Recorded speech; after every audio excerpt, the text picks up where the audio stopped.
हम कल की क्लास में भूकंप पढ़ रहे थे और भूकंप में हमने जो डिस्कस कर लिया है, हमने भूकंप का वैश्विक वितरण, वर्ल्ड डिस्ट्रीब्यूशन डिस्कस कर चुके हैं हम। उसके साथ साथ हमने भूकंप के विभिन्न प्रकार, टाइप्स भी देख लिए हैं और बहुत सिंपल इजी टाइप्स थे। जैसे ज्वालामुखी में तो फिर भी आपको थोड़ा बहुत लर्न करने की जरूरत थी, ये तो बहुत सिंपल से इसके प्रकार हमने देखे थे भूकंप के। और ज्वालामुखी का वितरण अगर आपको समझ में आ गया डिस्ट्रीब्यूशन, तो भूकंप का वितरण भी बताना कोई खास मुश्किल नहीं है। और इससे पहले वाली जो क्लास थी उसमें हमने देखा था कि भूकंपीय तरंगे कौन कौन सी होती हैं, सीस्मिक वेव्स, और उसके साथ साथ कौन सी स्केल पे भूकंप मापे जाते हैं, रिक्टर स्केल पर और मर्केली स्केल पर। उन दोनों स्केल्स को हमने समझा था। और भूकंप क्या होती है, क्या होता है या किसको कहते हैं भूकंप, वो भी हमने समझा था। तो भूकंप वास्तव में किसको कहा जाता है? जब पृथ्वी के आंतरिक भाग में अचानक से चट्टानों के बीच में कोई दरार या भ्रंश उत्पन्न होने की वजह से जब सडनली अचानक ऊर्जा मुक्त होती है पृथ्वी के आंतरिक भाग से, तो वो ऊर्जा तरंगों के रूप में फैलती है, वेव्स के फॉर्म में वो एनर्जी जो रिलीज हुई है सडनली वो स्प्रेड आउट होती है। और उस तरंग के कारण या उन वेव्स की वजह से पृथ्वी की सतह पर कंपन महसूस होता है, वाइब्रेशन फील होता है, और उसी वाइब्रेशन को, कंपन को क्या कहते हैं? भूकंप कहते हैं। तो ये सारी चीजें हम पहले की क्लासेस में डिस्कस कर चुके हैं। और भूकंप का, जैसे मैंने आपको कल की क्लास में बताया था कि वैश्विक वितरण या वर्ल्ड डिस्ट्रीब्यूशन आ चुका है मेंस में, आईएएस के स्पेशल जो एग्जाम हुए थे आईआरएस के मेंस के, उसमें। तो देखिए, जब भी बनाना हो भूकंप के वितरण या ज्वालामुखी का वितरण, तो वही एक सिंपल सा मैप बनाना है अर्थक्वेक का डिस्ट्रीब्यूशन, वर्ल्ड डिस्ट्रीब्यूशन अगर आप बता रहे हैं भूकंप का, तो आपको उसमें ये मैप ड्रॉ करना है, सिंपल सा ग्रीनलैंड। और उस मैप में आपको कन्वर्जिंग और डाइवर्जिंग प्लेट बाउंड्रीज जो हैं वो दर्शानी है, और उसी से आपका वितरण जो है वो क्लियरली दिख जाएगा।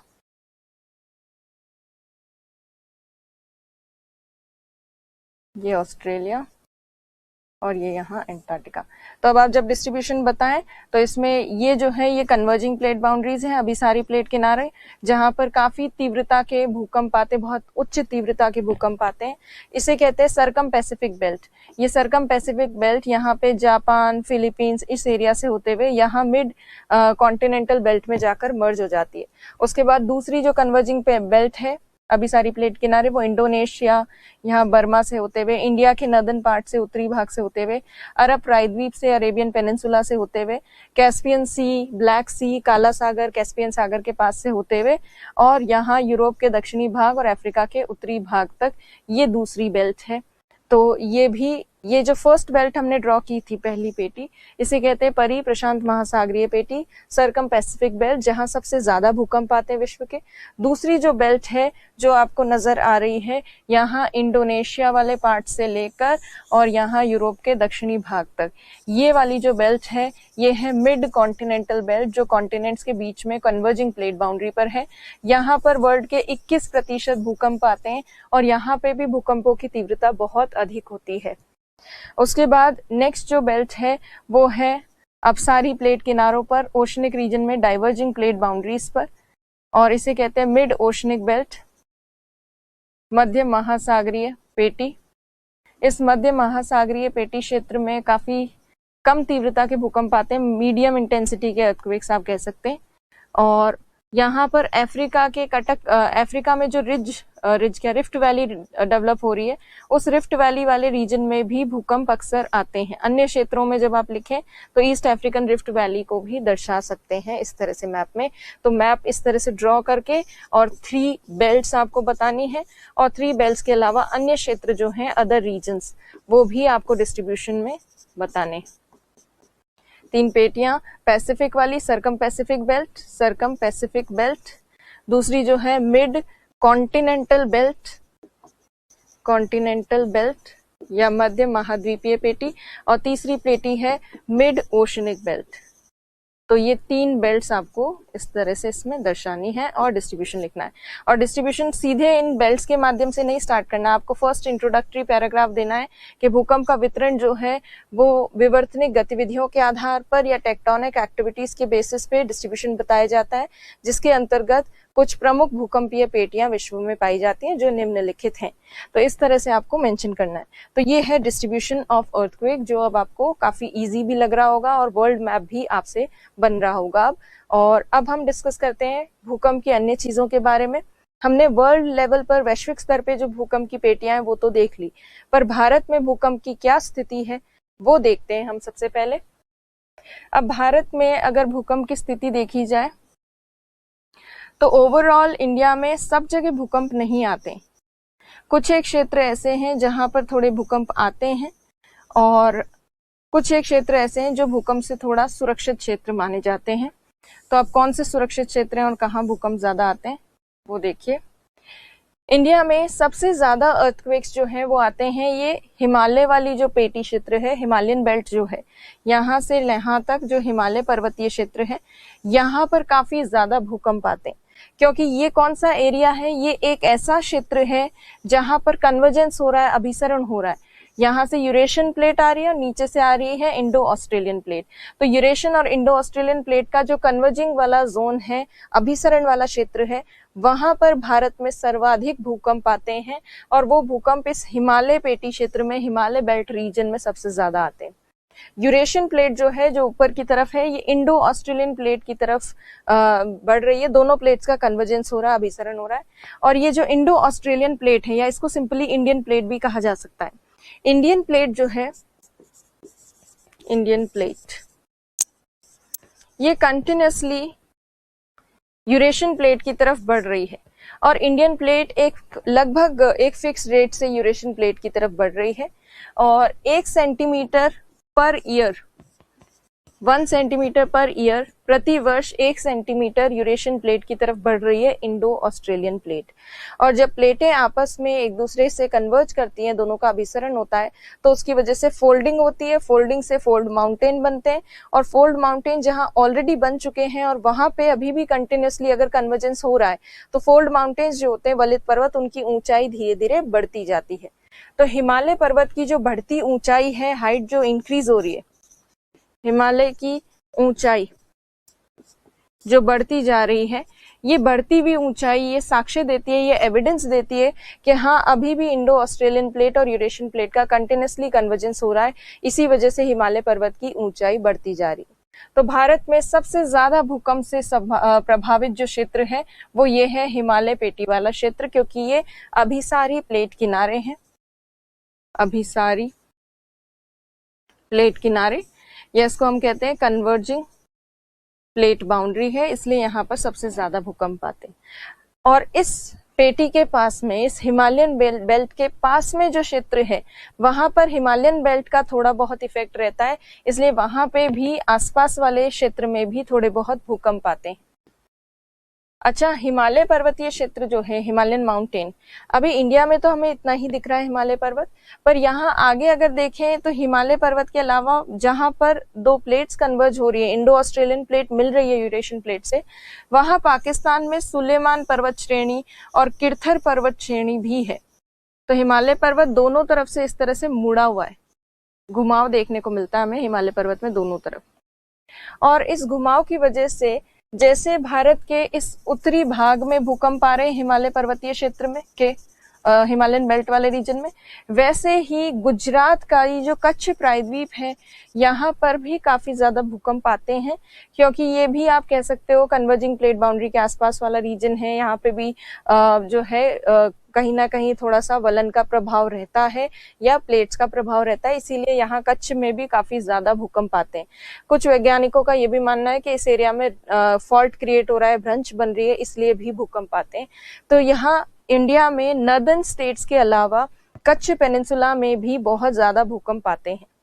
अब इनके अलावा बाकी जो क्षेत्र हैं भारत में, जैसे ये उच्च तीव्रता वाले भूकंप वाला, सर्वाधिक भूकंप वाला जो एरिया इंडिया में, उसके ठीक पास में जितना भी क्षेत्र है वहां पर भी थोड़े भूकंप आएंगे, क्योंकि पड़ोस में इतना ज्यादा तीव्रता वाला भूकंपीय तीव्रता वाला क्षेत्र है, तो आसपास के एरिया में भी उसका थोड़ा बहुत इफेक्ट हमें देखने को मिलता है।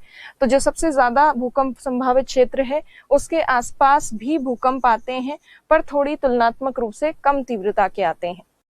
और महाराष्ट्र और प्रायद्वीपीय भारत जो है, पेनिनसुलर इंडिया, ये इंडिया का सबसे ओल्डेस्ट लैंडमास है, सबसे पुराना भूभाग है, और सबसे पुराना भूभाग होने के कारण जितना ज्यादा पुराना लैंडमास होता है या लैंडफॉर्म होता है उतना ज्यादा वो स्टेबल होता है, स्थिर होता है, उसमें कोई हलचल गतिविधियां इतनी ज्यादा नहीं होती। तो ओल्डेस्ट लैंडफॉर्म है ये इंडिया का पेनिनसुलर पार्ट, इसी वजह से ये काफी स्टेबल माना जाता है, काफी स्थिर माना जाता है और इसमें भूकंप और अन्य आपदाओं की संभावना थोड़ी कम रहती है। खास तौर पर आंतरिक भाग में जो हलचल होती है वो थोड़ी कम होती है, इसीलिए भूकंप आदि से प्रायद्वीपीय भारत को सुरक्षित माना जाता रहा है और अब तक काफी कम भूकंप यहाँ पर आए हैं पेनिनसुलर इंडिया में।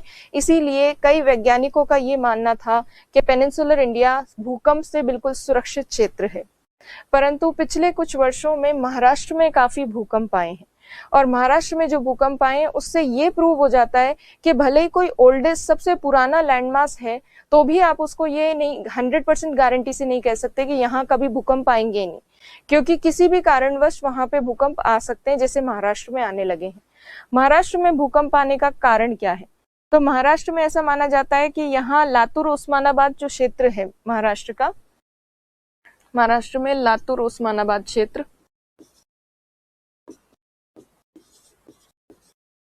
उस्मानाबाद, ये जो महाराष्ट्र का लातूर उस्मानाबाद वाला क्षेत्र है, यहाँ भूकंप का कारण भूवैज्ञानिकों ने ये बताया है कि यहाँ कृष्णा और भीमा नदियां हैं। कृष्णा भीमा नदियों वाला जो क्षेत्र है वहां पर एक ब्रंच बन रही है, एक रिफ्ट वैली बन रही है, रिफ्ट वैली नहीं रिफ्ट बन रही है, और रिफ्ट नहीं सॉरी फॉल्ट बन रही है। तो फॉल्ट या ब्रंच जो बन रही है, जैसे मैंने आपको स्टार्टिंग में बताया था कि कहीं पे भी फॉल्ट जब क्रिएट होता है, जैसे मान लीजिए एक सिंगल लैंडमास था और वहां पर किसी विपरीत दिशा में उस भूभाग के ऊपर अगर बल लगने लगे तो इन दोनों लैंडमासेस के बीच में क्या बनेगी? दरार बनेगी, और ये जो हल्की सी दरार बनती है या दोनों के बीच में जो क्रैक डेवलप होता है उसको फॉल्ट कहते हैं। और जब फॉल्ट बनता है और दोनों चट्टानें टूटती हैं उस समय अचानक से आंतरिक भाग से एनर्जी रिलीज होती है और सडनली जो एनर्जी रिलीज होती है उसकी वजह से आसपास के क्षेत्रों में जो है भूकंप आता है। तो भ्रंश निर्माण के कारण भी अक्सर भूकंप आता है। तो वैसे तो प्रायद्वीपीय भारत पेनिनसुलर इंडिया काफी सेफ, भूकंप से सुरक्षित माना जाता रहा है, पर आजकल क्योंकि कृष्णा और भीमा नदी वाला जो क्षेत्र है, कृष्णा भीमा नदी, कृष्णा भीमा नदी वाले क्षेत्र में बन रही है भ्रंश या फॉल्ट, और इस फॉल्ट के बनने के कारण पेनिनसुलर इंडिया में अब महाराष्ट्र में काफी भूकंप आने लगे हैं। तो इसीलिए महाराष्ट्र में भी थोड़ा बहुत भूकंप आने के कारण एक हल्का भूकंपीय क्षेत्र महाराष्ट्र में भी हम ड्रॉ कर सकते हैं। बाकी जो इंडिया का एरिया है, खास तौर पर नॉर्थ वेस्टर्न जो इंडिया है, उत्तर पश्चिमी भारत, ये भूकंप से थोड़ा सुरक्षित है क्योंकि यहाँ बहुत पुराना पर्वत है, अरावली पर्वत, उसमें स्थिरता है थोड़ी बहुत, और पेनिनसुलर इंडिया का जो बाकी क्षेत्र है वो भी थोड़ा भूकंप से सुरक्षित है क्योंकि वो ओल्ड लैंडमास है। तो कुल मिलाकर भारत में भूकंप की स्थिति क्या है? भारत में भूकंप की स्थिति ये है कि हिमालय पर्वतीय क्षेत्र और अंडमान निकोबार द्वीप समूह, हिमालय पर्वतीय क्षेत्र और अंडमान निकोबार द्वीप समूह जो कि प्लेट किनारों पर है, प्लेट बाउंड्री पर है, वहां भूकंप सबसे ज्यादा आते हैं इंडिया में। पेनिनसुलर इंडिया में कम आते हैं, पर पेनिनसुलर इंडिया में या प्रायद्वीपीय भारत में 100% गारंटीड ये नहीं कहा जा सकता कि यहाँ कभी भूकंप आएंगे ही नहीं। कुछ एक क्षेत्रों में अब भ्रंश बनने लगी है, फॉल्ट बनने लगी है, इस वजह से वहां पे भूकंप आने लगे हैं। उत्तर पश्चिमी भारत जो कि अरावली पर्वत और उसके आसपास वाला एरिया है, वहां पर भी थोड़े भूकंप कम आते हैं। कच्छ प्रायद्वीप में भूकंप काफी ज्यादा आते हैं। तो ये भारत में रफली एक आइडिया है भूकंप की स्थिति के बारे में। अब देखिए इसी चीज को हम बेसिकली वैसे देखते हैं। तो भारत में भूकंप जब डिस्कस करते हैं तो देखिए भारत के जो हिमालय पर्वतीय क्षेत्र हैं वहां अधिकतम भूकंप आते हैं क्योंकि इस क्षेत्र में अभिसारी या कन्वर्जिंग प्लेट बाउंड्रीज हैं और इंडो ऑस्ट्रेलियन प्लेट जो है वो प्रतिवर्ष 1 सेंटीमीटर की रेट से यूरेशियन प्लेट की तरफ बढ़ रही है। भारत के प्रायद्वीपीय पठारी भाग को अब तक जैसे भूकंप से सुरक्षित माना जाता था भूवैज्ञानिकों द्वारा, पर अब महाराष्ट्र में जो पिछले कुछ वर्षों में भूकंप आए हैं उन्होंने इस कॉन्सेप्ट को, इस परिकल्पना को बिल्कुल रिजेक्ट कर दिया है कि जहां पुराना लैंडमास होता है वहां भूकंप नहीं आएंगे। ऐसा कुछ नहीं है, कहीं पे भी अगर भ्रंश बनने लग जाए, फॉल्ट क्रिएट हो जाए तो वहां भूकंप आ सकते हैं। जैसे महाराष्ट्र में भूकंप आने लगे हैं क्योंकि लातूर उस्मानाबाद के पास कृष्णा भीमा नदी वाला जो क्षेत्र है वहां एक फॉल्ट क्रिएट हो रहा है। अब हम बात करते हैं भारत में भूकंप का मापन। Measuring earthquake in India. अब इंडिया में जो अर्थक्वेक मेजर किया जाता है वो एक स्केल के द्वारा मेजर किया जाता है, और ये जो स्केल इंडिया में यूज होती है ये मॉडिफाइड मर्केली स्केल पर आधारित है। मॉडिफाइड को संशोधित भी कहा जा सकता है, संशोधित मर्केली स्केल, मर्केली स्केल के ऊपर बेस्ड है। और आपको याद होगा कि मर्केली स्केल जो है उसके अंतर्गत क्या मापा जाता है कि भूकंप के कारण प्रत्यक्ष हानि या डायरेक्ट लॉसेस कितने हुए, तो इसमें लॉस देखा जाता है। ये क्वांटिटेटिव स्केल नहीं है, मात्रात्मक स्केल नहीं है, ये कैसी है, गुणात्मक स्केल है, क्वालिटेटिव स्केल है। तो इंडिया में क्वालिटेटिव स्केल यूज की जाती है और इसी के बेसिस पे इंडिया में भूकंप का वितरण बताया जाता है। तो भारत में जो स्केल यूज होती है वो मॉडिफाइड मर्केली स्केल पर आधारित है, उस पर बेस्ड है। पर ये modified Mercalli scale directly India में यूज नहीं होती। इंडिया में जो स्केल यूज होती है उसका नाम है MSK स्केल। इसका फुल फॉर्म है Medvedev Spooner Karnik scale, Spooner Karnik scale. तो ये स्केल का नाम है। और क्योंकि ये स्केल जो है ये आई थी 1964 में, ये इंट्रोड्यूस की गई थी, इसीलिए 1964 में इंट्रोड्यूस होने के कारण इसको शॉर्ट फॉर्म में MSK 64 भी लिखा जाता है। कहीं पे अगर आपके एग्जाम में आ जाए कि MSK 64 क्या है, तो आपको पता होना चाहिए MSK 64 एक स्केल है जिसके आधार पर भारत में भूकंप को मापा जाता है। और भूकंपीय क्षेत्र जो है या भूकंपीय क्षेत्रों का जो वितरण है, सीस्मिक जोन्स जो है इंडिया के, वो MSK स्केल पर बेस्ड होते हैं। अब ये जो MSK स्केल है इसमें भूकंप के कारण होने वाली हानि या प्रत्यक्ष हानि या लॉस जो है वो देखे जाते हैं।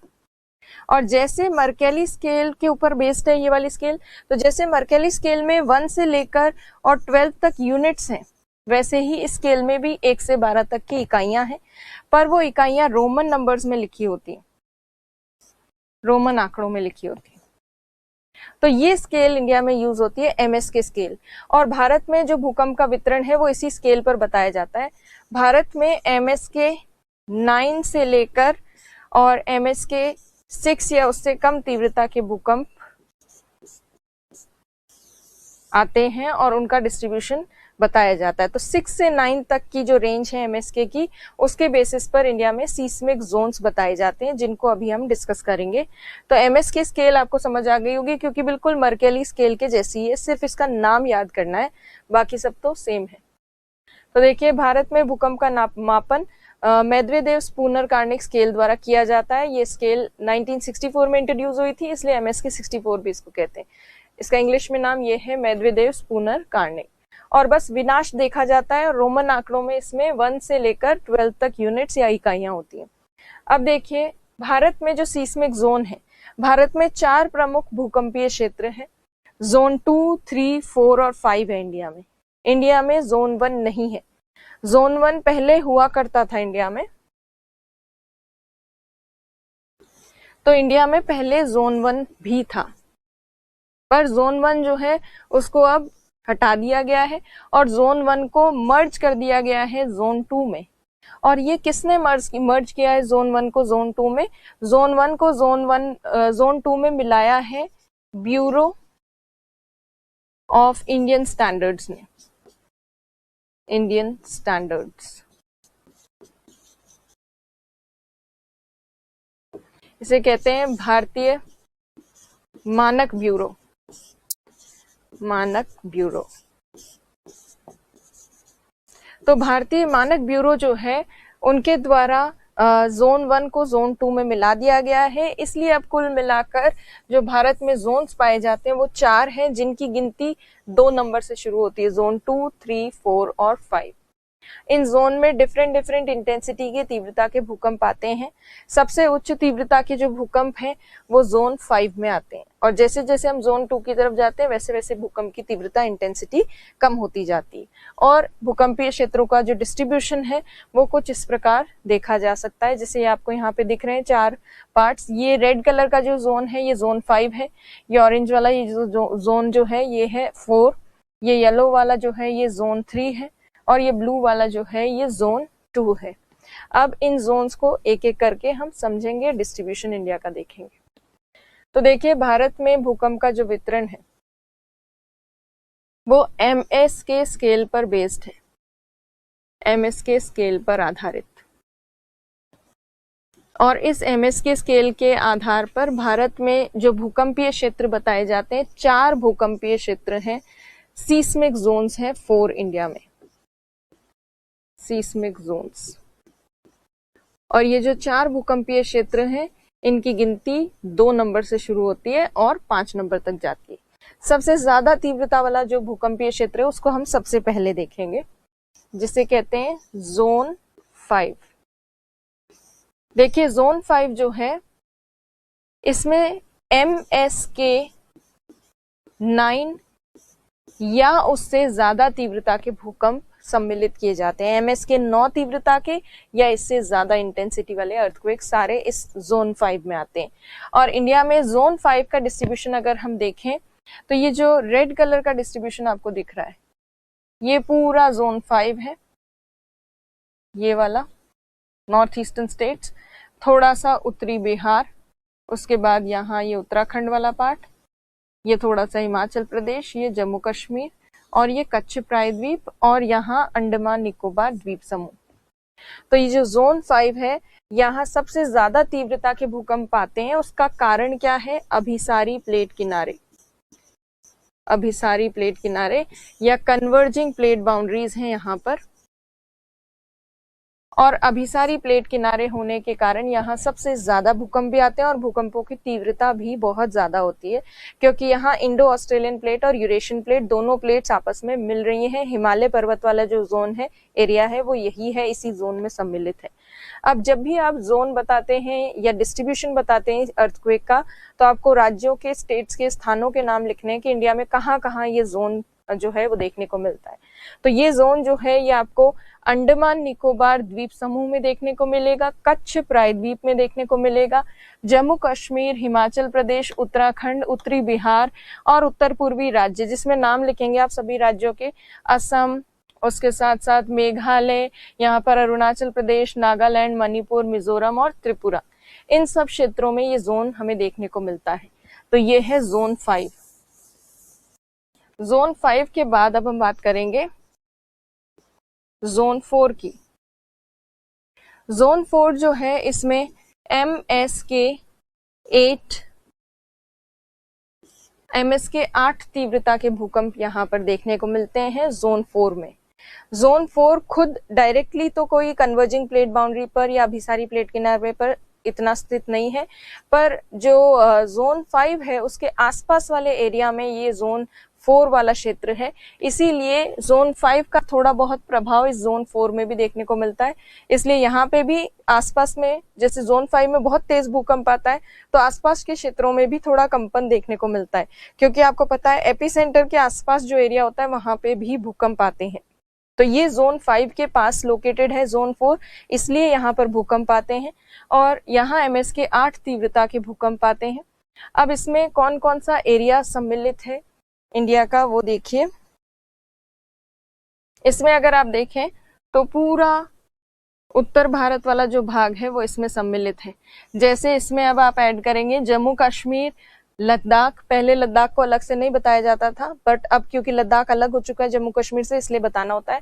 तो जम्मू कश्मीर, लद्दाख, उसके साथ साथ पंजाब का कुछ भाग, हरियाणा, यहाँ पर थोड़ा सा दिल्ली वाला भाग भी इसमें बताया जा सकता है, यूपी, राजस्थान का थोड़ा सा सेक्शन, उत्तराखंड, हिमाचल प्रदेश, उत्तराखंड, और उसके आगे यहाँ पर ये यूपी का कुछ भाग, बिहार के अलावा यहाँ सिक्किम, पश्चिम बंगाल का कुछ भाग, और यहाँ कच्छ प्रायद्वीप के आसपास वाला क्षेत्र और महाराष्ट्र वाला एरिया। इन सब क्षेत्रों में ये जोन 4 जो है वो देखने को मिलता है, जहां MSK 8 इंटेंसिटी के अर्थक्वेक्स आते हैं, भूकंप आते हैं। तो आप देखिए जहां पे भी जोन 5 दिख रहा है आपको, उसी के आसपास आपको जोन 4 देखने को मिलेगा। सिर्फ महाराष्ट्र एक ऐसा क्षेत्र है जहां पर जोन 5 नहीं है, सिर्फ जोन 4 है। तो महाराष्ट्र में इस तरह के भूकंप आने का कारण क्या है? ब्रंच बन रही है, फॉल्ट क्रिएट हो रही है, इसलिए यहाँ पर भूकंप आ रहे हैं। बाकी एरियाज में जनरली प्लेट बाउंड्री के आसपास वाला जो रीजन है वहां भूकंप आ रहे हैं। तो ये हो गया जोन 4। जोन 4 में इन सब स्टेट्स के नाम लिखने हैं। उसके बाद अब आप देखिए, अब बात करते हैं जोन 3 की। जोन 3, अब जोन 3 जो है उसमें MSK 7 इंटेंसिटी के अर्थक्वेक्स आते हैं। MSK 7 तीव्रता के भूकंप। और ये जो है MSK 7 इंटेंसिटी के अर्थक्वेक्स जोन 5 में तो 9 आ रहे थे या उससे ज्यादा आ रहे थे। तो MSK 7 जो है वो थोड़ा कम इंटेंसिटी के भूकंप है, सबसे कम नहीं है बट ठीक है, थोड़ा सा कम है दोनों अभी जो भूकंपीय क्षेत्र देखे उनकी तुलना में। अब यहाँ पर जो MSK 7 इंटेंसिटी के अर्थक्वेक्स आते हैं, यहाँ इसलिए आते हैं भूकंप क्योंकि जोन 5 के पास वाला एरिया है जोन 4, और जोन 4 के भी आगे वाला जो एरिया है वहां पे तीव्रता इंटेंसिटी धीरे धीरे कम तो हो जाती है भूकंप की, पर फिर भी भूकंप के हल्के झटके तो महसूस किए ही जाते हैं। तो इस जोन 3 में कौन कौन सा एरिया है वो देखिए। जितना भी आपको ये येलो पार्ट दिख रहा है ये जोन 3 है। तो देखिए ये जोन 3 वाला एरिया है पूरा, ये पूरा हिस्सा। तो ज्यादातर आप देखेंगे कई सारे क्षेत्र में आपको जोन 3 ही देखने को मिलेगा। ये पूरा जोन 3 वाला एरिया है। अब इसके स्टेट्स भी अभी हम डिस्कस करेंगे कि कौन कौन से हैं। आपको होपफुली इंडिया का मैप सबको याद होगा, सबको पता होंगे कौन से स्टेट्स कहाँ हैं, और अगर नहीं पता है तो शर्माने की कोई बात नहीं है, उन सबको याद कीजिए अगर आपको नहीं आते हैं तो ये सब लर्न करना बहुत जरूरी है, स्टेट्स तो पता होने चाहिए।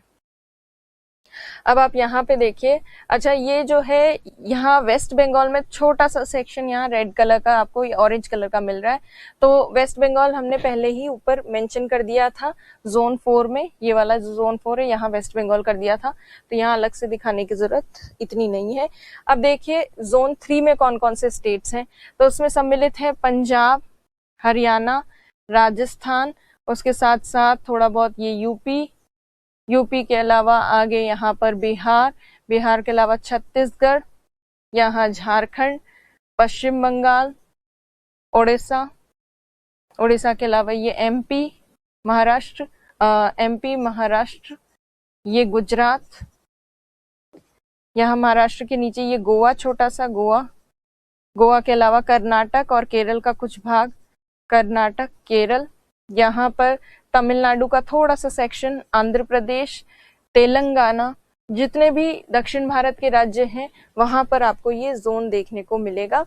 तो कुल मिलाकर ये जो क्षेत्र है यहाँ थोड़े कम ही तीव्रता के भूकंप आते हैं, पर उत्तर भारत में, नॉर्थ इंडिया में प्लस साउथ इंडिया में ये काफी बड़े एरिया में आपको जोन देखने को मिलता है। तो आपको करना क्या है, किस तरह से याद रखेंगे आप स्टेट्स के नाम, तो आपको बेसिकली सिर्फ मैप का जो डायग्राम है वो याद रखना है, मैप का जो ये वाली जो डिजाइन्स है इनको याद रखना है, इनके बेसिस पे आपको डायग्राम पता होना चाहिए।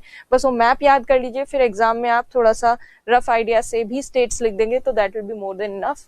तो नॉर्थ और साउथ इंडिया में काफी ज्यादा हमें देखने को मिलता है ये वाला जोन 3। अब जोन 3 के बाद लास्ट जो जोन है जहां सबसे कम तीव्रता के भूकंप आते हैं उसको डिस्कस करते हैं, जो है जोन 2। जोन 2 में MSK 6 या फिर उससे कम तीव्रता के भूकंप सम्मिलित हैं, MSK 6 या उससे कम तीव्रता के भूकंप। और इस जोन 2 में पहले मिला दिया गया था, पहले जोन 1 भी हुआ करता था, पर जोन 1 को इसमें मर्ज कर दिया गया है, मर्ज इन इट, मतलब मिला दिया गया है जोन 2 में जोन 1 को। किसने मिलाया? ब्यूरो ऑफ इंडियन स्टैंडर्ड्स ने, भारतीय मानक ब्यूरो ने। और इसी वजह से अब भारत में कुल 4 भूकंपीय क्षेत्र हो गए हैं, सीस्मिक जोन्स। और ये जो 4 सीस्मिक जोन्स हैं ये जोन 2 से शुरू होकर और जोन 5 तक है। और ये वाला जो जोन है जोन 2, इसमें इंडिया का काफी बड़ा एरिया, लगभग भारत का 46% पार्ट अभी भी काफी कम भूकंप से प्रभावित क्षेत्र में है, क्योंकि जोन 2 जो है वहां पर बहुत कम भूकंप आते हैं और भूकंपों की इंटेंसिटी, तीव्रता भी बहुत कम होती है, आते भी कम है और तीव्रता भी कम होती है। तो अभी भी इंडिया का काफी बड़ा एरिया कम भूकंप से संभावित क्षेत्र में है, लेस प्रोन टू अर्थक्वेक वाले जोन में है। और इस जोन 2 में कौन कौन सा एरिया सम्मिलित है भारत का, तो ये जो सबसे हल्का रंग दिख रहा है वही जोन 2 है। इसमें सम्मिलित है थोड़ा सा पंजाब, हरियाणा, राजस्थान का बहुत बड़ा भाग। लकी है कि हम राजस्थान में काफी कम भूकंप संभावित क्षेत्र है, तो काफी बड़ा एरिया सेफ है। और राजस्थान के अलावा यहाँ मध्य प्रदेश, यूपी, थोड़ा सा गुजरात का कुछ एक सेक्शन छोटा सा, और यहाँ पर अगर आप देखें तो झारखंड, ये है उड़ीसा, छत्तीसगढ़, यहाँ फिर उड़ीसा छत्तीसगढ़ वापस आ जाता है इधर, इधर महाराष्ट्र, तेलंगाना, कर्नाटक, यहाँ आंध्र प्रदेश, तमिलनाडु, इन सब क्षेत्रों में ये वाला जोन जो है वो देखने को मिलता है। इवन अंडमान निकोबार द्वीप समूह भी सबसे कम भूकंप संभावित क्षेत्र में है, तो जोन 2 में ही अंडमान निकोबार लक्षद्वीप समूह जो है वो भी जोन 2 में ही आता है। तो ये है जोन 2 के जो भूकंपीय क्षेत्र हैं वो ये है। तो हमने जोन 1, 2, 3, 4 देख लिया। अब जो है आपको एग्जाम में बेसिक ये डायग्राम ध्यान रखना है। अब ये कैसे याद रहेगा आपको, अच्छा जो लक्षद्वीप है उसमें ये जोन 3 में है लक्षद्वीप, जोन 2 में नहीं है, मैंने जो बताया अभी जोन 3 में है लक्षद्वीप, तो ये आपको ध्यान रखना। अब डायग्राम जो आपको याद रखना है एग्जाम के लिए वो देखिए, आपको इंडिया का मैप बनाना है और ये आप नोट्स में खुद बना के देखिएगा, क्योंकि एग्जाम में तो आपको बना बनाया मिलेगा नहीं, तो आप प्रिंट आउट अगर निकाल लेंगे तो आपको कन्वीनियंस तो होगा बट आपको याद नहीं रहेगी चीजें। तो इस तरह से इंडिया का मैप बना के आपको ये डॉट्स लगाने पहले तो जोन 5 के, और यहाँ पे ये पूरा ही नॉर्थ इंडिया तो पूरा ही सम्मिलित कर देना है, इसमें ऐड ऑन करना है। तो ये हो गया जोन 5, पूरा नॉर्थ ईस्ट इंडिया, उत्तर पूर्वी भारत, अंडमान निकोबार, उत्तरी बिहार, उत्तराखंड, हिमाचल प्रदेश, जम्मू कश्मीर और कच्छ प्रायद्वीप। तो जोन 5 में इन क्षेत्रों को याद रखना है और ड्रॉ करना है। फिर उसके बाद इसके पास वाला ही एरिया हो जाएगा जोन 4, 5 के पास वाला। तो यहाँ पे क्या करना है, सिर्फ स्ट्रेट लाइन बनानी है, उसको थोड़ा सा आगे निकालना है, फिर स्ट्रेट लाइन बनानी है, फिर उसको यहाँ घुमा के थोड़ा सा ऐसे लेके आ जानी है। तो मतलब वेस्ट बंगाल का यह साउथ वाला पार्ट, दक्षिण वाला भाग भी है और ऊपर वाला भी है। उसके अलावा कच्छ प्रायद्वीप के पास बनाना है और थोड़ा सा महाराष्ट्र में बनाना है। तो ये हो गया आपका जोन 4। तो ये जोन 4 आपने ड्रॉ कर दिया। अब जो है आपको जो ड्रॉ करना है जोन 3 और फिर जोन 2। तो जोन 3 में आप देखिए ये जो है ये आपको जूते की मतलब जूते के शेप का, शू शेप या फुट शेप्ड जो यहाँ पे एक आकृति है वो ड्रॉ करनी है। तो उसको आप ट्रायंगल शेप भी कह सकते हैं। इस तरह से आपको रफली ड्रॉ करनी है उसको, और इस तरह से ड्रॉ करके और फिर आपको मार्क करना है ये ऐसे। और साउथ इंडिया में क्या करना है आपको, बेसिकली एक तो छोटा सा ऐसे बनाना है सर्कल जैसा, और फिर उसके बाद एक कंटिन्यूस एक लाइन ड्रॉ करनी है जिसको बीच में से थोड़ा सा ब्रेक कर देना है इस तरह से। तो ये जो आपका जोन बना है ये जोन 2 बन गया, ये वाला सबसे कम इंटेंसिटी वाला जो एरिया है वो। और बाकी जितना भी एरिया बचता है वो जोन 3 है, ये पूरा जोन 3 है बाकी का। तो आपको एग्जाम में रंग बिरंगे पेन तो नहीं यूज करने हैं, आपको अलग अलग सिंबल्स यूज करने हैं, उनके माध्यम से बताना है। बट ये डायग्राम मैप जो है ये याद रखना है। और लक्षद्वीप भी इसी जोन 3 में है, जोन 3, और अंडमान निकोबार जोन 5 में। 3 वैसे लिखना है आपको, न्यूमेरिकल जोन 3। तो ये इंडिया का मैप याद होना चाहिए, लर्न करना है आपको, ताकि आप डिस्ट्रीब्यूशन बता सके। और इंडिया का डिस्ट्रीब्यूशन पूछे जाने के चांसेस हैं, वर्ल्ड डिस्ट्रीब्यूशन भी पूछेंगे, इंडिया का भी पूछे जा सकता है। तो ये हो गया डिस्ट्रीब्यूशन, वितरण भूकंप का। अब भूकंप का वितरण करने के बाद हम बात करेंगे भूकंप के जो प्रभाव होते हैं उनके बारे में। अब देखिए प्रभावों में भूकंप के वैसे तो एक आपदा ही है, डिजास्टर है, तो इसके नेगेटिव इम्पैक्ट्स बहुत ज्यादा है। कुछ एक आध पॉजिटिव इम्पैक्ट्स जो थोड़े बहुत हो सकते हैं वो क्या हो सकते हैं उनको देख लेते हैं। तो देखिए वैसे तो कोई खास पॉजिटिव इम्पैक्ट है नहीं, फिर भी एक सबसे बड़ा जो पॉजिटिव इम्पैक्ट है, सकारात्मक या अच्छा जो प्रभाव है, वो ये है कि इंटरनल स्ट्रक्चर जो है अर्थ का, पृथ्वी की आंतरिक संरचना जो है, उसको जानने में थोड़ी सहायता मिलती है भूकंपीय तरंगों के माध्यम से। अर्थ का इंटरनल स्ट्रक्चर, उसकी जानकारी मिलती है, क्योंकि भूकंपीय तरंगों का जो छाया क्षेत्र है खास तौर पर, उससे जानकारी मिली है कि अंदर आंतरिक भाग में कोई एक ऐसा पार्ट है अर्थ का जो लिक्विड स्टेट में है या द्रव अवस्था में है। तो ये जानकारी एक बहुत बड़ा खुलासा थी। तो इसीलिए भूकंप और भूकंप से संबंधित जो तरंगे हैं, वेव्स, वो पृथ्वी की आंतरिक संरचना बताने में, जानकारी देने में उसके लिए बहुत लाभदायक है। दूसरे जो है इसका पॉजिटिव इम्पैक्ट वो ये है कि दोनों तरह के प्रभाव होते हैं भूकंप से। भूकंप से कई बार कुछ लैंड मासेस भूभाग ऊपर उठकर आ जाते हैं और कुछ लैंड मासेस या भूभाग नीचे धंस जाते हैं। तो जब मान लीजिए यहाँ पर, मान लीजिए ये पानी है, जलीय क्षेत्र है, और इसके पास कोई कॉन्टिनेंट है, ये लैंड मास है, कॉन्टिनेंट है, मान लीजिए ये तटवर्ती क्षेत्र है। तटवर्ती क्षेत्र में कोई जलमग्न, कोई इस तरह से स्थलाकृति थी, लैंडफॉर्म था, और अब अचानक भूकंप आए। भूकंप के कारण हो सकता है ये लैंडमास जो है, भूभाग ऊपर उठ खड़ा हो, ऊपर की तरफ आ जाए। तो ये जब ऊपर की तरफ चला जाएगा तो हमें एक तरह से ऐसा द्वीप जैसा मिल जाएगा। तो कई बार भूकंपों के कारण क्या होता है, कुछ भूभाग ऊपर उठ जाते हैं और पहले जो अवेलेबल नहीं थे लैंड मासेस, वो ऊपर उठकर और हमारे लिए उपलब्ध हो जाते हैं। कई बार आइलैंड्स जो हैं वो ऊपर की तरफ आ जाते हैं, इमर्ज हो जाते हैं।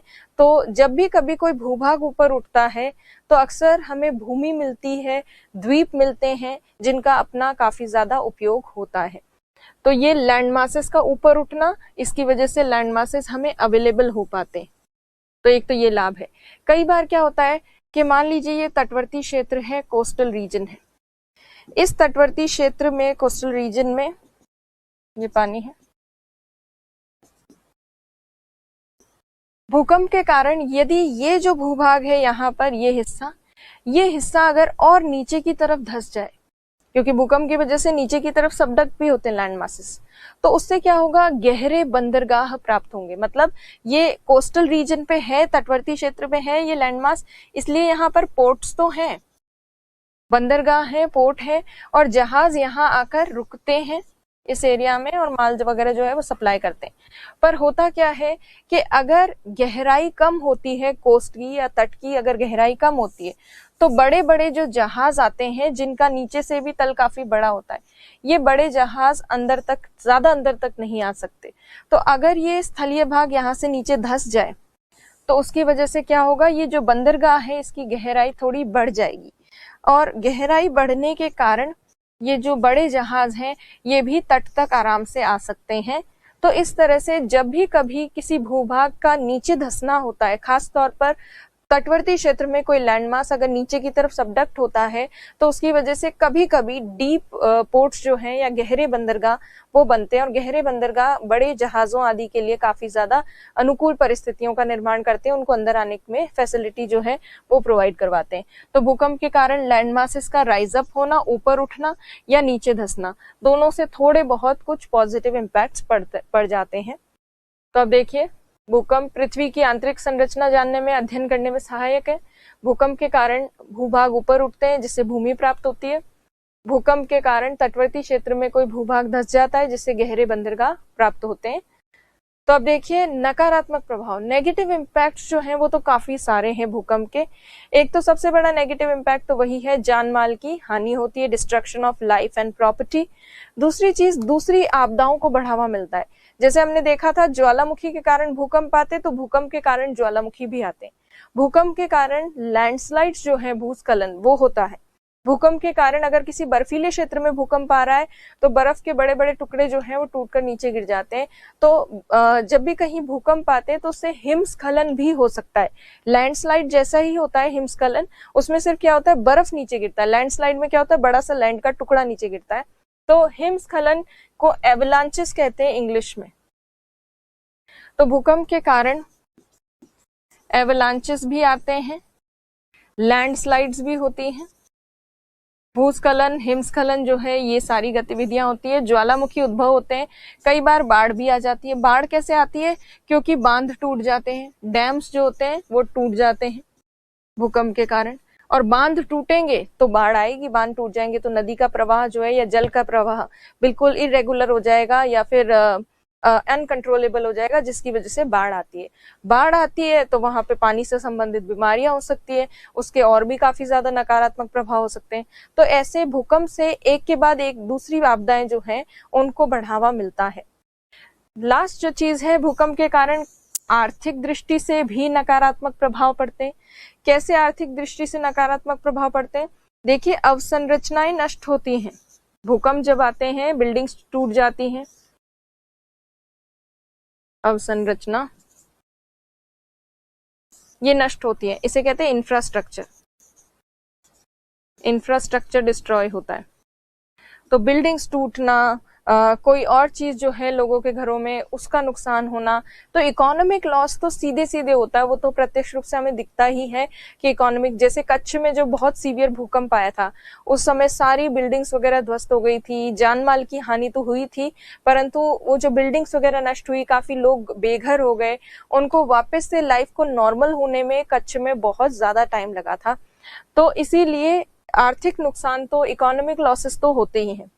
उसके अलावा सोशल लॉसेस, सामाजिक जो है नकारात्मक प्रभाव सामाजिक रूप से भी पड़ता है। कैसे सोशल नेगेटिव इम्पैक्ट्स पड़ते हैं? तो देखिए, मान लीजिए किसी की भूकंप में फैमिली जो है वो डिस्ट्रॉय हो गई, या फैमिली मेंबर्स जो हैं उनकी मृत्यु हो गई, कुछ बच्चे अनाथ हो जाते हैं।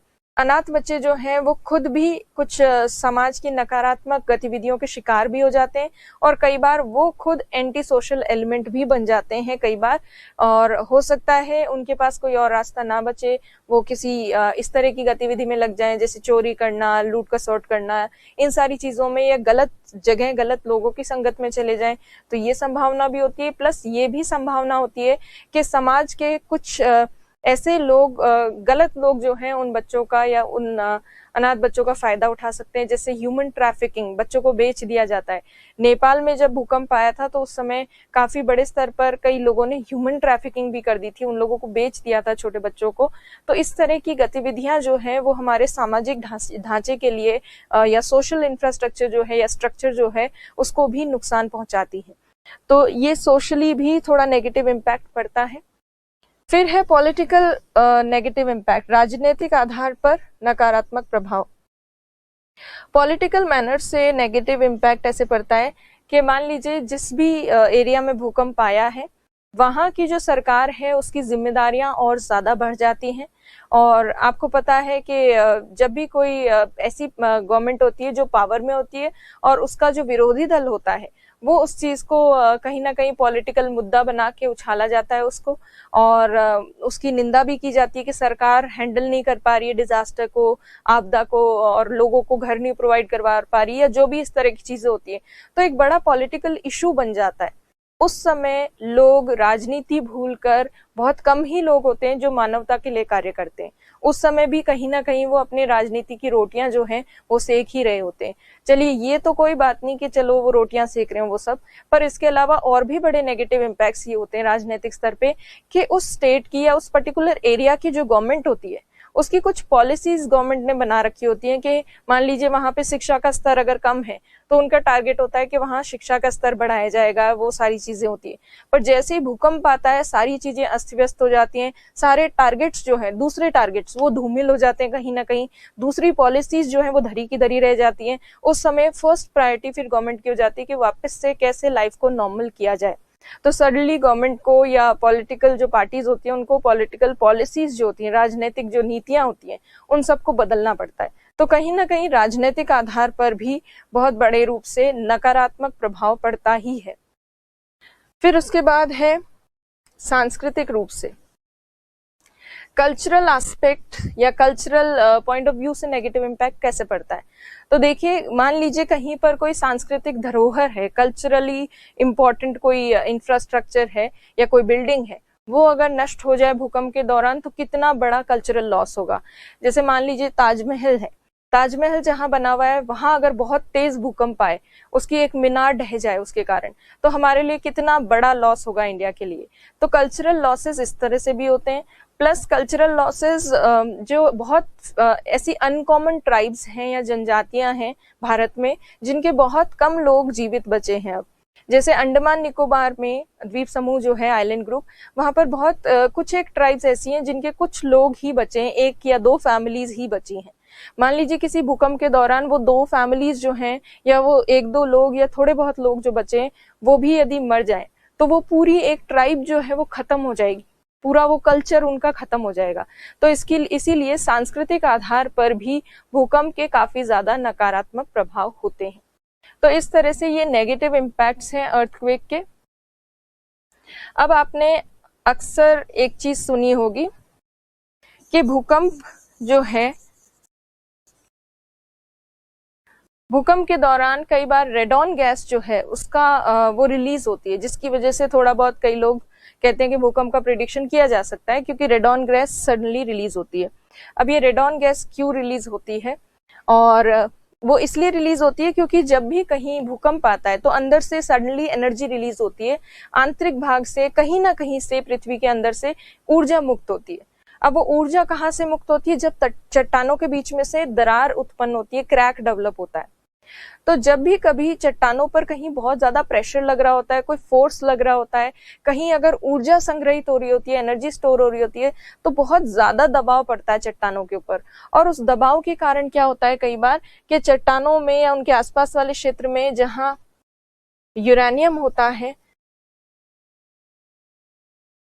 उस यूरेनियम का या कुछ रेडियो एक्टिव एलिमेंट्स का डीके होता है, अपघटन होता है, और उसकी वजह से रेडॉन गैस जो है वो रिलीज होती है। तो रेडॉन गैस इसलिए रिलीज होती है भूकंप के दौरान क्योंकि चट्टानों में दरारें उत्पन्न होती हैं, रॉक्स में क्रैक डेवलप होते हैं, और उन क्रैक्स के डेवलप होने के समय यूरेनियम जो है उसका डीके होता है, और उसकी वजह से रेडॉन गैस रिलीज होती है। तो ये एक रीजन माना जाता है रेडॉन गैस के रिलीज होने का। और ये जो पी और एस वेव्स जब आती हैं और सरफेस को स्ट्राइक करती हैं और फिर सतह पर एपिसेंटर वाले एरिया से निकलती हैं एल वेव्स और आर वेव्स या रिले वेव्स। तो एल और आर जब निकलती हैं तब हमें भूकंप का प्रभाव समझ में आता है या हमें प्रत्यक्ष रूप से दिखता है। पर एस, पी और एस तरंगे जो हैं, जो अंदर फोकस से निकल रही हैं, वो काफी पहले ही शुरू हो चुकी होती हैं। इसीलिए कुछ एनिमल्स ऐसे हैं, कुछ जो है जीव वो ऐसे हैं कि वो पी और एस वेव्स को कहीं ना कहीं फील कर लेते हैं, जो अंदर चल रही है पृथ्वी के अंदर भूगर्भ में, इंटरनल पार्ट में, उनको थोड़ा सा अंदेशा हो जाता है। इसीलिए कहा जाता है कि कुत्ते और इस तरह के कई सारे जो डॉग्स और भी कुछ एनिमल्स हैं, उनको थोड़ी सी जानकारी पहले ही मिल जाती है, इसलिए वो भागना शुरू कर देते हैं, क्योंकि उन्हें कहीं ना कहीं कुछ सीस्मिक वेव्स जो है वो पहले ही फील हो जाती है। तो रेडॉन गैस और एनिमल्स का बिहेवियर, ये 2 चीजें हैं जिससे थोड़ा बहुत भूकंप को प्रिडिक्ट किया जा सकता है। फिर भी 100% श्योरिटी से भूकंप को इतना ज्यादा प्रिडिक्शन, मतलब एक्यूरेट प्रिडिक्शन करना इतना पॉसिबल नहीं है, फिर भी किया जा सकता है। अब देखिए, भूकंप के बारे में तो ये चीजें हमने देख ली, पर एक यहाँ पर जो एक कॉमन चीज हम देखने वाले हैं वो है कि जब भी किसी चीज के बारे में आप कारण लिख रहे हो, किसी भी चीज का, चाहे ज्योग्राफी में, चाहे वो हिस्ट्री में आप आंसर लिख रहे हो, किसी का कारण या प्रभाव या इस तरह की कोई चीज लिखते हैं, या इवन इनफैक्ट आप ऐसे लिखते हैं निबंध और आपको कुछ नहीं सूझ रहा कि इसमें लिखें क्या, तो आपको एक टेक्निक अपनानी चाहिए जो है आसा रासा। आसा रासा टेक्निक। तो इसमें आपको अगर कुछ भी नहीं आ रहा है, जैसे आप सपोज व्हाटएवर, मुझे नहीं पता आपने क्या क्या किया है अभी तक हिस्ट्री में, राजस्थान हिस्ट्री में, और मान लीजिए 1857 की क्रांति की अगर बात करते हैं, 1857 की क्रांति के क्या प्रभाव थे या 1857 की क्रांति के क्या कारण हो सकते हैं। मान लीजिए अभी तक आपने कुछ नहीं पढ़ा या एग्जाम में आप रिवीजन नहीं कर पाए और आप ऐसे ही सडनली चले गए, आपको फ्रेम नहीं कर पा रहे हैं आप क्वेश्चन आंसर को कि किस तरह से करें, तो आप आसा रासा जो है उसके आधार पर फ्रेम कर सकते हैं। आ से आर्थिक, फिर सामाजिक और सांस्कृतिक, आर्थिक, सामाजिक, फिर ये है राजनीतिक और सांस्कृतिक। आर्थिक, सामाजिक, राजनीतिक, सांस्कृतिक, इन पॉइंट्स को फिर पिक करके उसके बारे में सोचिए, उस टॉपिक के बारे में, तो आपको आंसर कहीं ना कहीं मिल जाएगा।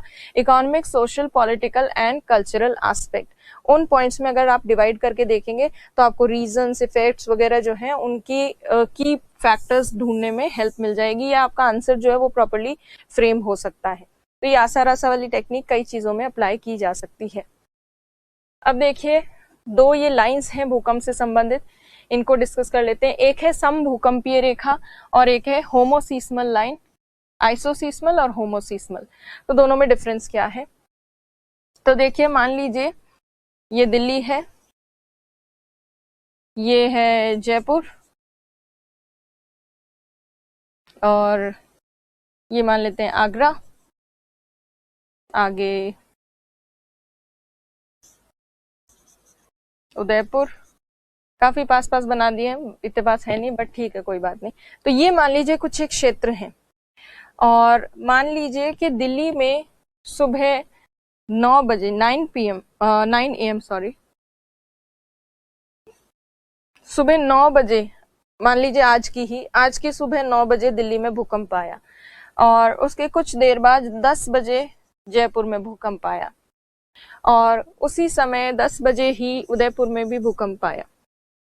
और जब दिल्ली में 9 बजे भूकंप आया था, उसके कारण सुबह 9 बजे आगरा में भी भूकंप आया था। पर दिल्ली में जो भूकंप आया उसकी तीव्रता, इंटेंसिटी थोड़ी ज्यादा थी। दिल्ली में 7 रिक्टर स्केल का भूकंप आया था। आगरा में उसकी तुलना में थोड़ा कम रिक्टर स्केल का भूकंप आया था, मान लीजिए 5 रिक्टर स्केल का भूकंप आया था, पर दोनों में आया एक ही समय पे था।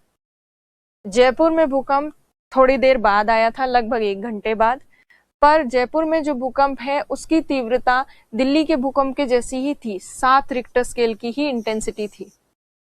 और उदयपुर में जो भूकंप आया वो जयपुर में जब आया उसी समय भूकंप आया था, पर उदयपुर में भूकंप की तीव्रता थोड़ी कम थी जयपुर वाले भूकंप से, और उसकी तीव्रता थी 5 रिक्टर स्केल। तो ये अब आपको ये चीज तो समझ में आ गई होगी। अब देखिए ये एग्जाम्पल में आप देखिए, आइसोसीस्मल लाइन जो है, समभूकंपीय रेखा, ये समान तीव्रता वाले भूकंपों को जोड़ने वाली रेखा है। समान तीव्रता या परिमाण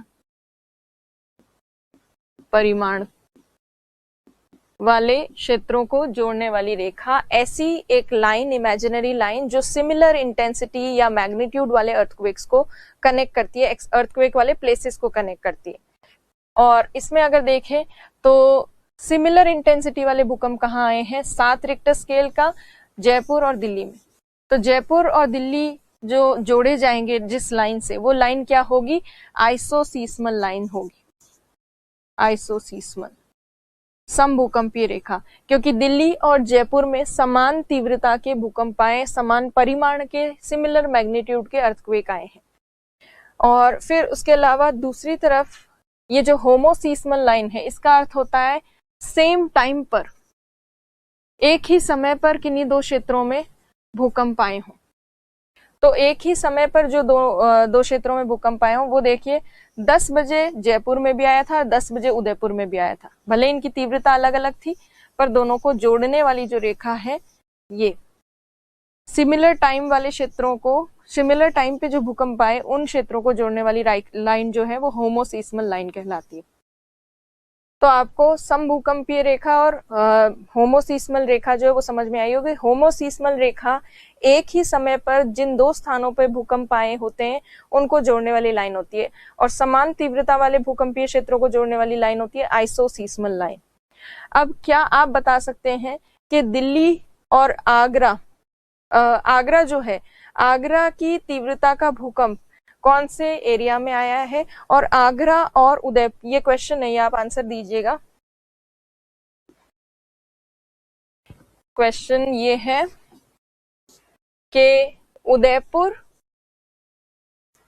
और आगरा, इनके बीच में कौन सी लाइन आएगी? होमोसीस्मल आएगी कि आइसोसीस्मल आएगी? दूसरा क्वेश्चन ये है कि दिल्ली और आगरा के बीच में कौन सी लाइन आएगी, समभूकंपीय रेखा आएगी या होमोसिस्मल लाइन आएगी, तो ये आपको बताना है कमेंट सेक्शन में। और अब जो है ये आपको दोनों ही लाइंस जो हैं वो समझ में आ गई होंगी। जनरली ये जो होमोसिस्मल और आइसोसिस्मल लाइंस देखी जाती हैं, ये अक्सर देखी जाती हैं एक ही समय पर भूकंप आए हो, या एक ऐसा सेम फोकस कहीं पर अगर होता है अर्थक्वेक का, उससे अगर अर्थक्वेक जनरेट हो रहा है तो उससे आने वाले भूकंपों को ही देखते हैं। ऐसे नहीं कि इस साल दिल्ली में इतनी तीव्रता का आया था, अगले साल जयपुर में इतने का आया तो जयपुर और दिल्ली को जोड़ दो, नहीं। सेम टाइम पर, मतलब सेम टाइम मतलब आज के दिन में जो भूकंप आए उसमें कहाँ कहाँ पर समान तीव्रता के भूकंप आए और कहाँ कहाँ एक ही समय पर भूकंप आए, उनको जोड़ने वाली रेखा होती है ये। तो एक ही भूकंप के लिए हम बात कर रहे हैं, एक ही दिन में आने वाले भूकंपों के लिए, ऐसा नहीं कि साल भर के भूकंपों की बात हो रही है। तो ये चीज आपको समझ में आ गई होगी। अब देखिए भारत में आपदा प्रबंधन के लिए, डिजास्टर मैनेजमेंट के लिए अब तक क्या क्या हुआ है, ये चीज अगर हम देखें तो आपको याद होगा, हमने देखा था NDMA, national disaster management act 2005 में आया था, 2005 में राष्ट्रीय आपदा प्रबंधन अधिनियम। इस आपदा प्रबंधन अधिनियम ने क्या किया, एक संस्थागत ढांचा उपलब्ध करवाया, एक इंस्टीट्यूशनल स्ट्रक्चर उपलब्ध करवाया। आपदा प्रबंधन को, डिजास्टर मैनेजमेंट के लिए एक इंस्टीट्यूशनल स्ट्रक्चर बना। क्या होता है संस्थागत ढांचा, जिसके अंतर्गत ऑफिसेस बनाए गए, जिसके अंतर्गत स्टेट लेवल पर, डिस्ट्रिक्ट लेवल पर ऑफिसर्स अपॉइंट किए गए और कुछ लोगों को जिम्मेदारी दी गई आपदा प्रबंधन के लिए। तो ये अधिनियम, ये एक्ट जो आया था एनडीएमए, ये काफी इंपॉर्टेंट था। एनडीएमए एक्ट के बाद क्या हुआ है, तो एनडीएमए एक्ट के बाद अंतरराष्ट्रीय स्तर पर, इंटरनेशनल लेवल पर भारत ने सेंडाई फ्रेमवर्क को साइन किया। Sendai framework, Sendai framework, Sendai जो है ये इंटरनेशनल लेवल का फ्रेमवर्क है, इंडिया लेवल का नहीं है, ये इंटरनेशनल, अंतरराष्ट्रीय स्तर का। ये अंतरराष्ट्रीय स्तर का जो सेंडाई फ्रेमवर्क है, ये जापान में सेंडाई नाम के स्थान पर फ्रेमवर्क बना था, इसलिए इसको सेंडाई फ्रेमवर्क कहते हैं। सेंडाई फ्रेमवर्क जो है ये 2015 से 2030 के बीच में आपदा प्रबंधन से संबंधित एक फ्रेमवर्क है। 2015 से 30 के बीच में डिजास्टर मैनेजमेंट इंटरनेशनल लेवल पे किस तरह का किया जाना चाहिए, ये इस फ्रेमवर्क में बताया जाता है। इस फ्रेमवर्क का टारगेट यही है कि इंटरनेशनली जो भी इस फ्रेमवर्क को साइन करते हैं, उन सभी देशों को थोड़ा सा गाइडलाइन मिल जाएगी कि किस तरह से डिजास्टर मैनेजमेंट कम करना है, क्या क्या टारगेट करने हैं, कैसे लोगों की मृत्यु कम हो आपदाओं के कारण, कैसे आपदाओं का पहले से प्री मैनेजमेंट भी हो और पोस्ट मैनेजमेंट भी हो, मतलब पहले से या तो प्रिडिक्शन करने की कैपेसिटी भी बिल्डअप हो पाए, और अगर कहीं आपदा आ गई है तो उसके बाद किस तरह की राहत लोगों को प्रदान की जाए, रिहैबिलिटेशन कैसे किया जाए, पुनर्वास की सुविधा कैसे उपलब्ध करवाई जाए। तो काफी सारे इस फ्रेमवर्क के अंतर्गत जो है चीजें या गाइडलाइंस बताई गई हैं अंतर्राष्ट्रीय स्तर पर, और भारत ने इस सेंडाई फ्रेमवर्क को साइन किया है। सेंडाई फ्रेमवर्क जो है इसमें 7 टारगेट है और 4 प्राथमिकताएं हैं, प्रायोरिटीज है। 7 टारगेट और 4 प्राथमिकताएं दी गई है, और अंतर्राष्ट्रीय स्तर पर जिन्होंने भी साइन किया, जिन कंट्रीज ने भी सेंडाई फ्रेमवर्क को, वो इनको फॉलो कर रहे हैं। इन टारगेट्स को 2030 तक अचीव करना है, उसके लिए देश जो है वो प्रयासरत हैं, जिन्होंने भी इसको साइन किया है। सेंडाई फ्रेमवर्क तो भारत 2015 में साइन करके आ गया। फिर उसके बाद भारत ने क्या किया, या भारत सरकार ने क्या किया, तो गवर्नमेंट ने नेशनल डिजास्टर मैनेजमेंट प्लान 2016 में जारी किया, राष्ट्रीय आपदा प्रबंधन योजना। ये योजना भारत सरकार ने 2016 में जारी की, और ये योजना सेंडाई फ्रेमवर्क पर ही आधारित थी। सेंडाई फ्रेमवर्क के जो टारगेट्स हैं उनको पूरा करने के लिए ये योजना गवर्नमेंट लेकर आई थी। तो ये थोड़ा सा आपको ब्रीफ पता होना चाहिए था कि सेंडाई फ्रेमवर्क क्या है, आपदा प्रबंधन से संबंधित है, अंतरराष्ट्रीय स्तर का फ्रेमवर्क है। अच्छा, क्या सेंडाई फ्रेमवर्क से पहले कोई आपदा प्रबंधन के लिए अंतरराष्ट्रीय स्तर पे कोई फ्रेमवर्क था ही नहीं था। सेंडाई फ्रेमवर्क से पहले भी एक फ्रेमवर्क था इंटरनेशनल लेवल का, और उसका नाम है ह्यूगो फ्रेमवर्क। तो सेंडाई से पहले कौन सा फ्रेमवर्क था, ह्यूगो फ्रेमवर्क था। पर इंडिया की आंखें तो 2005 में खुली थी, और ये जो है ह्यूगो फ्रेमवर्क ये 2000 से आया हुआ था, 2000 से 2015 के बीच में। तो इंडिया ने जो है साइन सेंडाई फ्रेमवर्क ही किया, और सेंडाई फ्रेमवर्क पर ही आधारित भारत ने एक योजना निकाली थी 2016 में भी। अभी भी कुछ गवर्नमेंट जो है कुछ कुछ चीजें इंटरनेशनल लेवल पे करती रहती है, जैसे डिजास्टर रेजिलेंट इंफ्रास्ट्रक्चर कैसे बनाया जाए, ये गवर्नमेंट जो है ये प्रयास कर रहे हैं, हमारे सरकार प्रयास कर रही है कि किस तरह से इस तरह की अवसंरचना बनाई जाए जो भूकंप से कम प्रभावित रहे, बिल्डिंग्स वगैरह किस तरह की बनाई जाए, तो उसके लिए प्रयासरत है सरकार।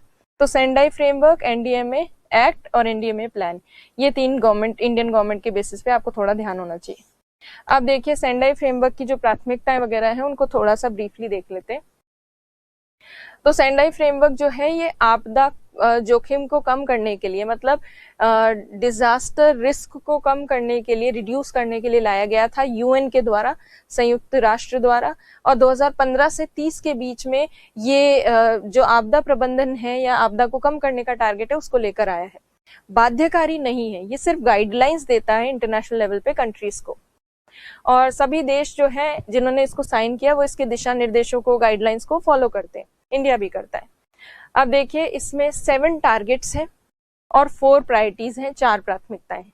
7 टारगेट्स को लर्न करने का सिंपल तरीका ये है, याद वैसे इतना डिटेल में करना नहीं है, बट थोड़ी सी जानकारी होनी चाहिए। ये एग्जाम में नहीं आएगा ऐसे डायरेक्टली, मेंस में नहीं आएगा, प्री में कोई इधर उधर से क्वेश्चन आ जाए तो वो अलग बात है। तो देखिए 7 टारगेट्स जो है उसका पहला टारगेट है, ये एरो डाउन जहां पे है उसका मतलब रिड्यूस करना, और अप जहां पे है उसका मतलब है बढ़ाना। तो डिजास्टर मोर्टेलिटी को कम करना, मतलब आपदा के कारण जो लोगों की मृत्यु होती है, मृत्यु दर जो है उसको कम करना। कब तक कम करना? 2030 तक।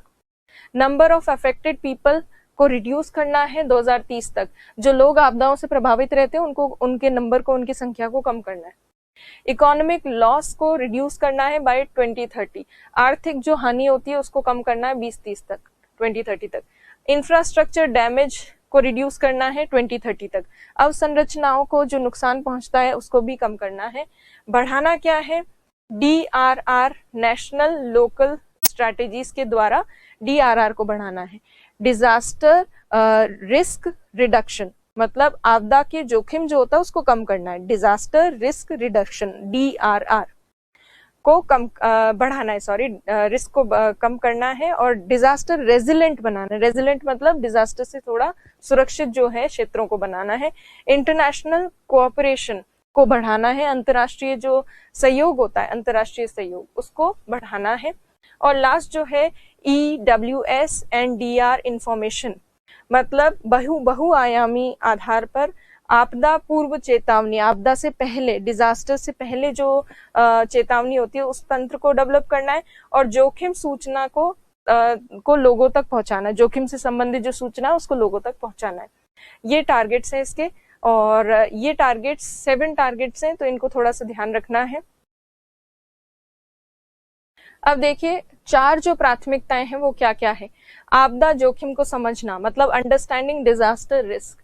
दूसरा जो टारगेट है वो है आपदा जोखिम का प्रबंधन करने के लिए आपदा जोखिम अभिशायन को मजबूत करना, मतलब strengthening the disaster risk governance, disaster risk को गवर्न करने की जो हमारी पावर है उसको स्ट्रेंथन करना, ताकि आपदा का अच्छे से प्रबंधन हो सके।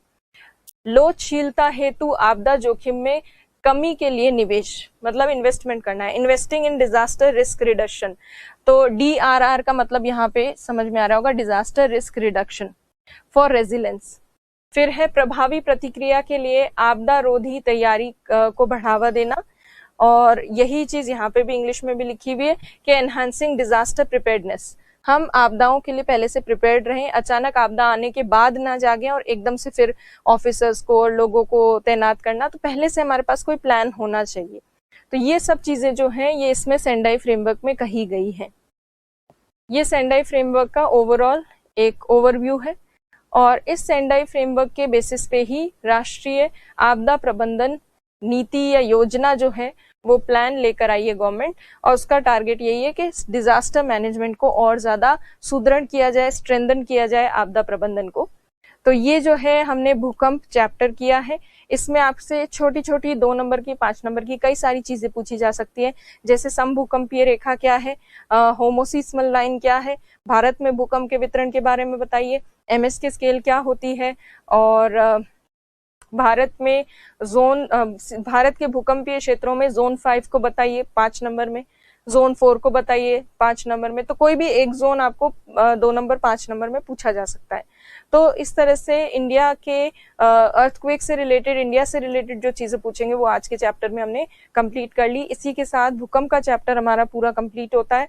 आप राइटिंग प्रैक्टिस कीजिएगा और आंसर्स लिखिए, कम शब्दों में ज्यादा अच्छे से डिटेल्स बताइए। अब आपको इंडिया का मैप भी आना चाहिए बनाना और आपको वर्ल्ड का मैप भी बनाना आना चाहिए। और लाइव क्लास जो होगी नेक्स्ट, उसमें मैं आपको बताऊंगी कि कैसे इंडिया का मैप जो है उसको ढंग से बनाया जा सकता है। तो तब तक आप नोट्स बनाइए, रिवाइज कीजिए। Thank you.